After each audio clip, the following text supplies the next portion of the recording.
بسم الله الرحمن الرحيم الحمد لله رب العالمين والصلاة والسلام على سيد الأنبياء وأشرف المرسلين وعلى آله وصحبه أجمعين أما بعد قرآن کریم میں جگہ جگہ نماز کا حکم دیا گیا ہے، اور اسی کے ساتھ یہ بھی فرمایا گیا ہے اقیموا الصلاۃ، نماز قائم کرو۔ ایک جگہ بھی یوں نہیں آیا ہے کہ سلو کے معنی نماز پڑھو، اور جو ایک جگہ پر صلو علیہ وسلم و تسلیم آیا ہے وہ دوسرے معنی میں ہے، وہ درود شریف پڑھنے کے بارے میں ہے۔ لیکن نماز پڑھنے کا حکم جہاں بھی دیا گیا ہے وہاں یہ لفظ نہیں آیا ہے، بلکہ اس کی جگہ ہے اقیموا الصلاۃ، نماز قائم کرو۔ علماء فرماتے ہیں کہ ایک ہے نماز پڑھ لینا، ایک ہے نماز قائم کرنا۔ نماز قائم کرنے کا مطلب یہ ہے کہ اس کو بالکل ڈھنگ کے ساتھ میں پڑھو، صحیح طریقے پر پڑھو، ظاہری باطنی دونوں قسم کے آداب اور احکام کا لحاظ کرتے ہوئے پڑھو۔ یہ ہے اقامت صلاۃ۔ اقامت کے عربی میں معنی آتے ہیں کسی چیز کو کھڑا کر دینا۔ قامہ کے معنی آتے ہیں کھڑا ہونا، قامہ یقوم۔ اسی کو جب آپ باب افعال میں لے جاتے ہیں تو یہ لفظ ہو جاتا ہے اقامہ، اور اقامہ کے معنی ہوتے ہیں کھڑا کرنا۔ کھڑا ہونا مجرد سے ہے اور اقامہ مزید فی سے ہے، اور اس کے معنی ہوتے ہیں کھڑا کرنا۔ کسی چیز کو کھڑا کرنے کا مطلب ہوتا ہے کہ اسے ٹھیک ٹھاک کر دو۔ جیسے ہمارے محاورے میں کہا جاتا ہے ہمارا بچہ اپنے پیروں پہ کھڑا ہو گیا۔ کہتے ہیں نا پیروں ہی پہ تو سب کھڑے ہوتے ہیں، کوئی سر پہ بھی کھڑا ہوتا ہے، جتنے بھی کھڑے ہوتے ہیں پیروں ہی پہ تو کھڑے ہوتے ہیں، لیکن لوگ کہتے ہیں بھائی ماشاءاللہ ہمارا بچہ پیروں پہ کھڑا ہو گیا۔ کیا دوسروں کے بچے سر پر کھڑے ہوتے ہیں یا ہاتھ پہ کھڑے ہوتے ہیں؟ کھڑے ہوتے تو ہیں سب پیروں ہی پر۔ مطلب اس کا یہ ہوتا ہے کہ اب وہ صاحب کمال ہو گیا، کمائی دھمائی کرنے کے قابل ہو گیا، اس میں عقل شعور مستحکم ہو گئے، طاقت اور قوت اس کے اندر مجتمع ہو گئی، اور اس لیے وہ کام کاج کر کے اپنے پیروں پہ کھڑا ہو گیا ہے، خود کمائی کرتا ہے، دوسروں کو کھلاتا ہے پلاتا ہے، یہ معنی ہوتا ہے۔ حضرت مولانا شاہ ابرار الحق نور اللہ مرقدہ فرمایا کرتے تھے کہ ہمارا یہ جو محاورہ ہے پیروں پہ کھڑے ہونے کا، اسی محاورے کو مطابق قرآن بھی آیا ہے، اور فرماتے تھے کہ یہ محاورہ عرب کا بھی ہے اور ہندوستان کا بھی ہے، اردو کا بھی ہے عربی کا بھی ہے، دونوں محاورے یہاں متفق ہو گئے ہیں۔ لہذا کھڑے ہونے کا مطلب یہ ہوتا ہے کہ آدمی ٹھیک ہو گیا ہے، قابل ہو گیا ہے، لائق ہو گیا ہے، فائق ہو گیا ہے۔ اسی طرح اقامت کے معنی ہوئے نماز کو ٹھیک طور پر ادا کرو، مستحکم طور پر ادا کرو، اور اس کے تمام ظاہری باطنی آداب کے ساتھ میں اس کو پڑھو۔ یہ ہے اقامت۔ اسی لیے سیدنا عبداللہ ابن عباس رضی اللہ عنہ اس کی تفسیر کے اندر فرماتے ہیں کہ اقامت صلاۃ یہ ہے کہ جماعت کے ساتھ، خشوع خضوع کے ساتھ، سنتوں کی رعایت کے ساتھ، واجبات کی پابندی کے ساتھ میں نماز پڑھی جائے۔ جب یہ سب کچھ ہوگا تو وہ ہے اقامت صلاۃ۔ یہ حکم قرآن میں جگہ جگہ ہے۔ یہاں پر سوچنے کی بات یہ ہے کہ کہیں اللہ ایک جگہ کہہ دے تو کیا وہ اللہ کا حکم نہیں ہے؟ فرض ہو جائے گا کہ نہیں ہو جائے گا؟ ایک جگہ بھی اللہ کہہ دے لیکن اللہ نے ایک جگہ نہیں، بار بار کہا۔ بعض علماء نے لکھا ہے کہ قرآن میں 70 سے زیادہ جگہ پر نماز کا حکم ہے۔ اب سوچنے کی بات ہے کہ ایک دفعہ بھی اللہ کہہ دیتے تو کافی تھا، بار بار اللہ نے کیوں کہا؟ یہ بار بار کہنا اس بات کی دلیل ہے کہ نماز کو ٹھیک طور پر انجام دینا اللہ کی نظر میں بہت اہم تھا، بہت ضروری تھا۔ اس لیے اللہ نے ایک دو جگہ کہہ کر نہیں چھوڑ دیا، بلکہ جگہ جگہ کہہ کر ہماری آپ کی توجہ مبذول کرائی کہ بھائی نماز کو بڑی اہمیت کے ساتھ بہترین انداز سے ادا ہو۔ اس لیے علماء لکھتے ہیں کہ نماز کے کچھ ظاہری آداب بھی ہیں، کچھ باطنی بھی ہیں۔ ظاہری طور پر بھی نماز بہت اچھی ہونی چاہیے، اور ظاہری طور پر اچھائی یہ ہے سنتوں میں سے ہر ایک سنت کی رعایت کرو، آداب کی رعایت کرو۔ کھڑا کیسا ہونا ہے، ہاتھ کیسا اٹھانا ہے، انگلیاں کیسا رکھنا ہے، رکوع کیسا کرنا ہے، رکوع سے اٹھنے کا طریقہ کیا ہے، پھر نماز میں سجدے میں جانے کی کیفیت کیا ہے، سجدہ کیسا ہونا چاہیے، سجدے میں پیر کیسا رکھنا چاہیے، اور ہاتھ کہاں ہونا چاہیے، اس وقت میں انگلیوں کے رکھنے کی کیفیت کیا ہونی چاہیے، اور پھر جب اٹھیں تو کیسا اٹھنا چاہیے، اٹھ کر کیسا بیٹھنا چاہیے۔ یہ پورے کے پوری جو ترکیب ہے نماز کی، اس ترکیب کے مطابق اگر نماز پڑھی جاتی ہے تو ظاہری طور پر وہ صحیح ہو جاتی ہے۔ اس لیے تمام سنتوں کو یاد کر لینا چاہیے، قیام کی سنتیں، رکوع کی سنتیں، اور قومے کی سنتیں، سجدے کی سنتیں، جلسے کی سنتیں، قاعدے کی سنتیں، سلام کی سنتیں، یہ تمام سنتیں آپ نے نور الیزا پڑھی ہے تو اس کے اندر پڑھا ہوگا کہ 51 سنتیں تفصیل کے ساتھ اس کے اندر بیان کیا گیا ہے۔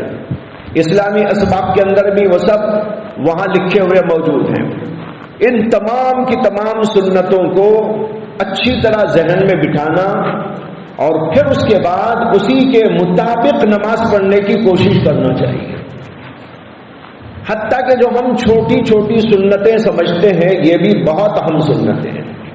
انگلی کیسا اٹھانا چاہیے، حلقہ کیسا بنانا چاہیے، ہاتھ کہاں اور کیسا باندھنا چاہیے، جب رکوع کریں تو رکوع میں ہاتھ کیسے رکھنا چاہیے، یہ سب کے سب سنتیں ہیں محمد رسول اللہ صلی اللہ علیہ وسلم کی۔ ہر سنت کے اندر برکت ہے، ہر سنت کے اندر رحمت ہے، ہر سنت کے اندر عافیت ہے، ہر سنت کے اندر قوت و طاقت ہے۔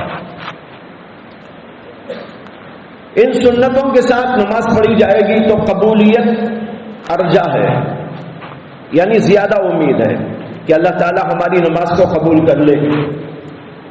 علماء کہتے ہیں کہ نبی اکرم صلی اللہ علیہ وسلم کی سنتوں کے مطابق نماز پڑھی جاتی ہے تو اللہ فرماتے ہیں کہ یہ نماز تو بالکل میرے نبی کے طریقے کے مطابق ہے، اس کو پاس کرو۔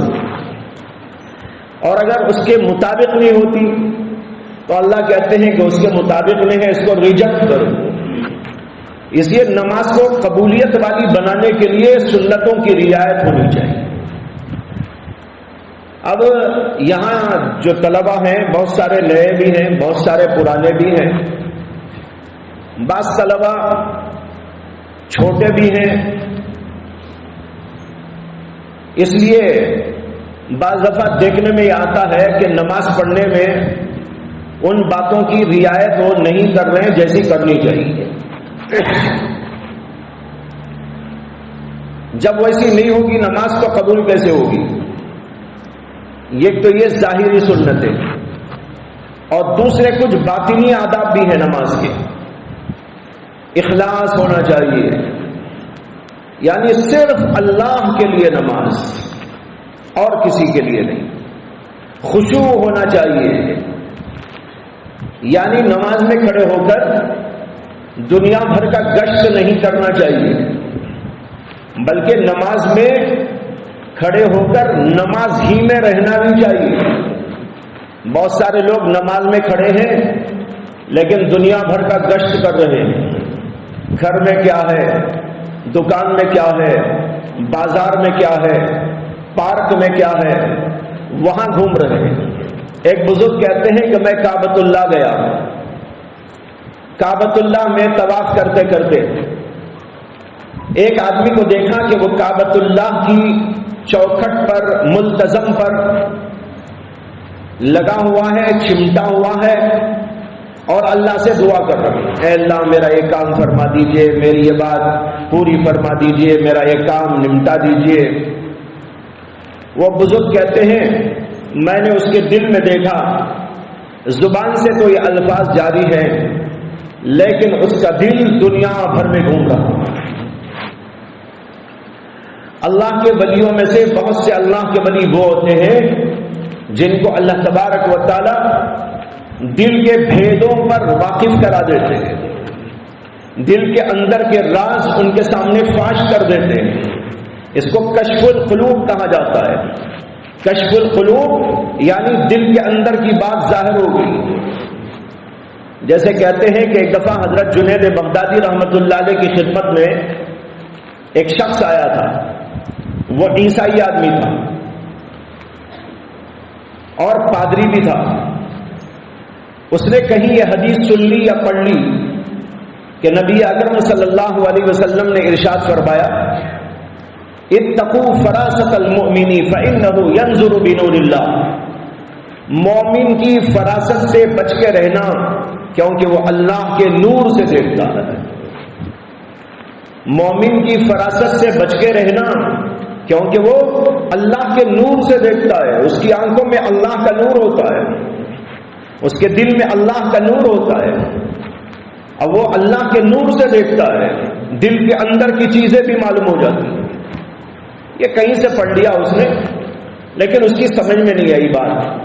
وہ سوچنے لگا یہ فراست کیا ہوتی ہے، اللہ کا نور کیا ہوتا ہے، اللہ کے نور سے مومن کیسا دیکھتا ہے. تو بعض ظاہری عالموں کے پاس میں گیا اور جا کر پوچھا تو انہوں نے کچھ اسے سمجھایا لیکن اس کی سمجھ میں نہیں آیا. وہ جاتا تھا مسلمانوں کے بھیس میں، مسلمانوں جیسا لباس پوشاک پہن کر جا کر السلام علیکم حضرت، مولانا صاحب، مفتی صاحب، ایک سوال ہے یہ حل فرما دیجئے. وہ کچھ بیان کرتے سمجھاتے لیکن اس کی سمجھ میں نہیں آتا. ایک عالم کے پاس گیا تو انہوں نے کہا کہ بھائی تم ایسا کرو کہ جنید بغدادی کے پاس میں چلے جاؤ. وہ آدمی اسی طرح مومنانہ لباس کے اندر جنید بغدادی کے پاس میں گیا اور وہ بیٹھے ہوئے تھے، ان کے مریدین بھی تھے. تو جا کر کہنے لگا السلام علیکم. حضرت جنید بغدادی نے کہا ہداک اللہ. جا کے کہہ رہا ہے السلام علیکم. سلام کا جواب تو وعلیکم السلام ہے نا، لیکن جنید بغدادی کہنے لگے اللہ تجھے ہدایت دے. یہ کہتے ہی وہیں اس کی بلڈنگ شیک ہو گئی. اس نے سوچا یہ کیا ہے بھائی، جہاں بھی گیا تو سب نے وعلیکم السلام کہا اور یہاں آیا تو یہ ہداک اللہ کہہ رہے. حضرت نے فرمایا کہ تم جو ہے اپنا زنار نکالو اور اسلام کے اندر داخل ہو جاؤ. اور کہنے لگے اتقوا فراست المومن فإنه ينظر بنور اللہ. سمجھ میں آیا؟ جب یہ دیکھا اس نے منظر تو یہ منظر دیکھ کر اسے سمجھ میں آئی حدیث. تو بھائی اللہ کے نیک بندے ایسے بھی ہوتے ہیں جن کو اللہ کشف القلوب عطا فرما دیتے ہیں. میرے شیخ و مرشد اور استاد حضرت مولانا مفتی حضرت مولانا مسیح اللہ خان صاحب نور اللہ مرقدہ کے ہاں تو ہم روزانہ دیکھتے تھے.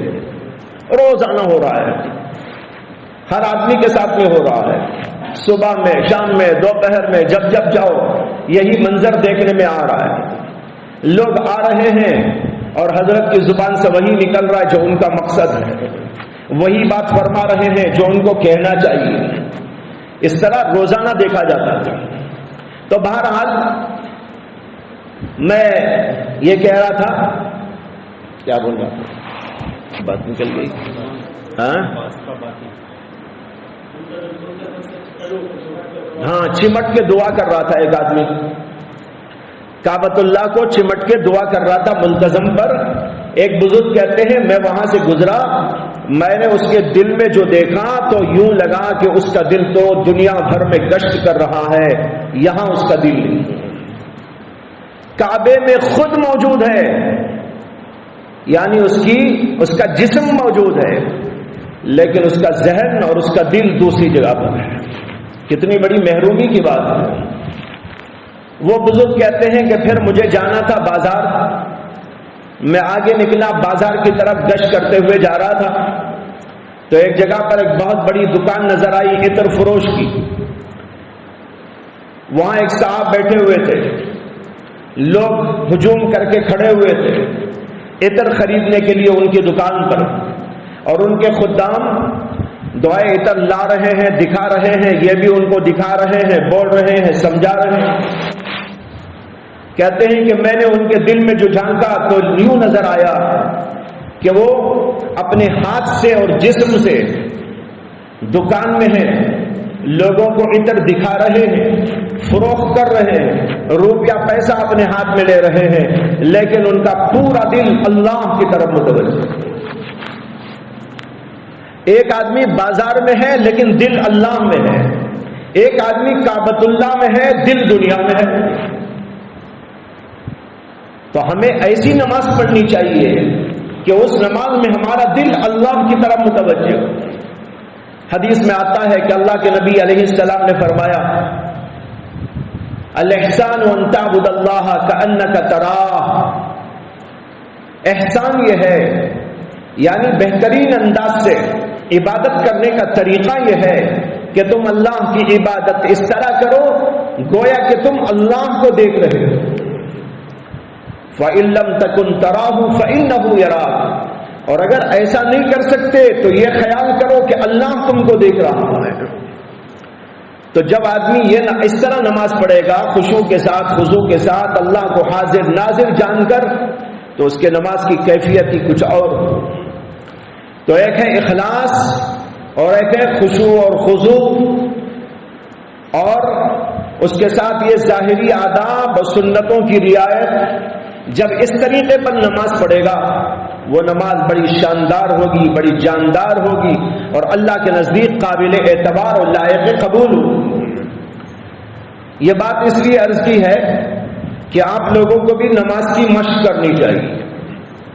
سنتوں کو سامنے رکھ کر مشق کرو، میرا رکوع ٹھیک ہے کہ نہیں ہے، میں قدم رکھ رہا ہوں تو یہ قدم کے رکھنے کا طریقہ سنت کے مطابق ہے یا نہیں ہے، ہاتھوں کو اٹھا رہا ہوں تو یہ ہاتھوں کے اٹھانے کا انداز سنت کے مطابق ہے کہ نہیں ہے.